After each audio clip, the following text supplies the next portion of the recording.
história diz: o único pássaro que se atreverá a bicar uma águia é o corvo.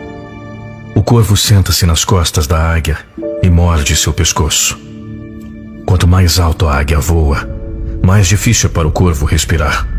E então, devido à falta de oxigênio, o corvo cai e a águia fica livre. A águia não responde nem luta com o corvo.